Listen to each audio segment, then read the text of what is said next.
So, free practice 1 and free practice 2 have been completed for the Belgian Grand Prix. So with that in mind, as always, guys, I'm bringing you 5 things that we learned from these 2 sessions.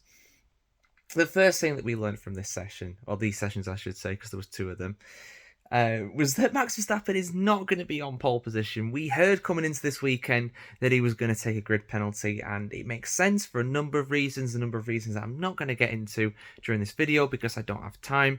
I will probably do a separate video explaining why Verstappen has that penalty and why, to be honest, it's probably quite a smart move from Red Bull. But the end result is that the best he can possibly qualify for the race on Sunday is P11. He's got a 10-place grid penalty, so even if he gets fastest in qualifying, he'll start P11. But in fairness, he looked extremely quick during FP1. He was the fastest car on track by half a second. And yes, Spa-Francorchamps is the longest lap of the season, and the longest lap time of the season as well. But that is still a huge margin to have over your opponents, even in free practice 1. And of course, as well, on top of that, I think he's still in with a shot of the win because he has won the last 2 Belgian Grand Prix from outside of the top 5 on the starting grid. So he can start pretty far down and still win. I think he started like 14th back in 22 as well and still stormed through in about 11 laps to win the race. So there we go. So good for one Red Bull, but bad for the other. Sergio Perez again. The guy just has no grip on this car. He has no control over it. He can't push it in the same way that Verstappen does. He just can't hack it. P9 in free practice 2. FP1, he just saying that he was struggling in all speed corners, so low speed, medium speed, high speed, was just slow everywhere.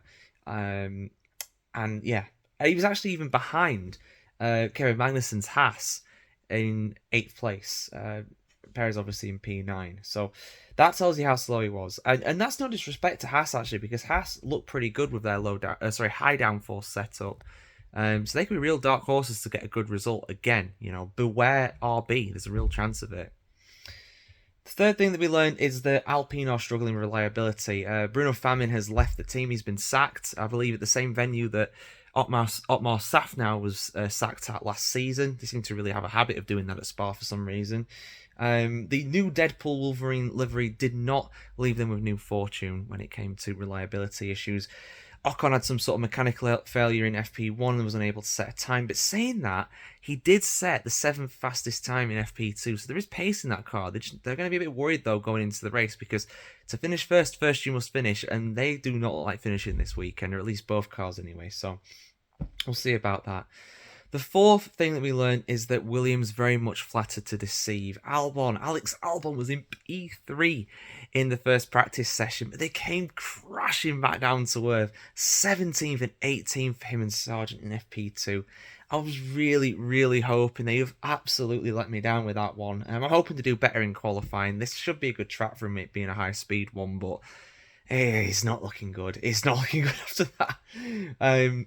But after all of that, the last thing that we learned is that McLaren look like the fastest. I was a bit sceptical coming into this, but they said they've got this new low downforce rear wing and this low downforce setup to help at Spa, something they've not had in previous years. And if that is the case, if they have got that, it is working because Lando Norris was the fastest car in FP2 by 0.2 of a second. Oscar Piastri sending an almost identical lap time to Max Verstappen. So a 1-3 for McLaren in FP2.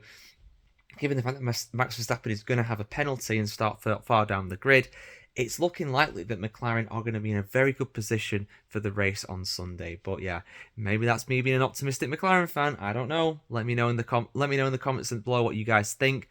Who you think is going to get pole position, and also who you think is going to win the race on Sunday. I mean, I did back Lewis Hamilton coming into this. I'm not gonna stray away from that, but going off of today's evidence, it is looking like Lando Norris is going to be the favourite for pole and the win. But we'll see what happens.